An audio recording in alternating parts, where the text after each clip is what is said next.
স্বাধীন গণমাধ্যম প্রতিষ্ঠার জন্য একটি গণমাধ্যম কমিশন গঠনের লক্ষ্যে সংশ্লিষ্টদের নিয়ে গঠিত হবে পরামর্শক কমিটি। তারা গণমাধ্যম সংস্কার কমিশনের প্রস্তাবনাগুলো যাচাই বাছাই করে সুনির্দিষ্ট সুপারিশমালা তুলে ধরবে। রাজধানীতে বুধবার বিবিসি মিডিয়া অ্যাকশন আয়োজিত সেমিনারে এসব কথা বলেন তথ্যমন্ত্রী জহিরুদ্দিন স্বপন। অন্যান্য বক্তারা গণমাধ্যমের জন্য একটি সুনির্দিষ্ট আর্থিক কাঠামো তৈরির উপর গুরুত্ব দেন। দেশে গণমাধ্যম সংস্কার ও নিরাপদ নিউজরুম গঠনের অগ্রগতি বিষয়ে বুধবার সেমিনারের আয়োজন করে বিবিসি মিডিয়া অ্যাকশন, যেখানে গত 15 মাসে তাদের অর্জন, অভিজ্ঞতা ও করণীয় তুলে ধরা হয়। এতে বক্তারা বাংলাদেশে স্বাধীন, দায়িত্বশীল ও জনস্বার্থ ভিত্তিক গণমাধ্যমের জন্য সহায়ক পরিবেশ তৈরির গুরুত্ব তুলে ধরেন।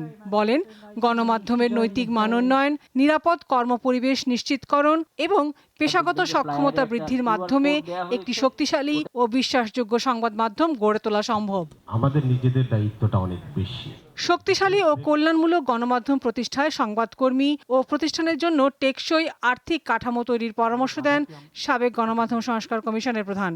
সাংবাদিকদেরও আর্থিক নিরাপত্তা দরকার এবং সংবাদ মাধ্যম প্রতিষ্ঠান যেটা, সেই প্রতিষ্ঠানেরও টেকসই আর্থিক একটা বিজনেস মডেল থাকা দরকার। একটা গণতান্ত্রিক সরকার একটা স্বাধীন গণমাধ্যম চায়, রেসপন্সিবল ক্রেডিবল গণমাধ্যম চায়, তার সাথে সে ইন্টারঅ্যাক্ট করতে চায় এবং তার সাথে সংঘাতে যেতে চায় না। সবসময় যে সব ভালো লাগবে তা কিন্তু না।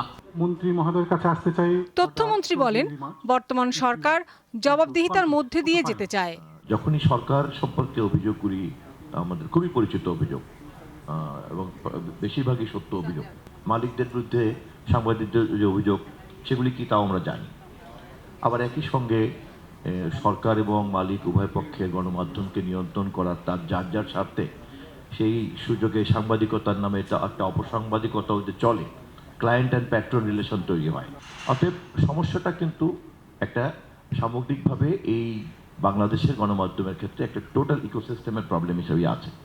বিবিসি মিডিয়া অ্যাকশন এই প্রথম দেশের সম্প্রচার সাংবাদিকদের জন্য কোড অব এথিক্স, নিরাপদ নিউজরুমের জন্য যৌন হয়রানি প্রতিরোধ ও প্রতিক্রিয়া প্রোটোকল, নির্বাচনকালীন রিপোর্টিং গাইডলাইন এবং সাংবাদিকদের জন্য সহায়ক বিভিন্ন টুলস ও প্রশিক্ষণ কার্যক্রম বাস্তবায়ন করছে।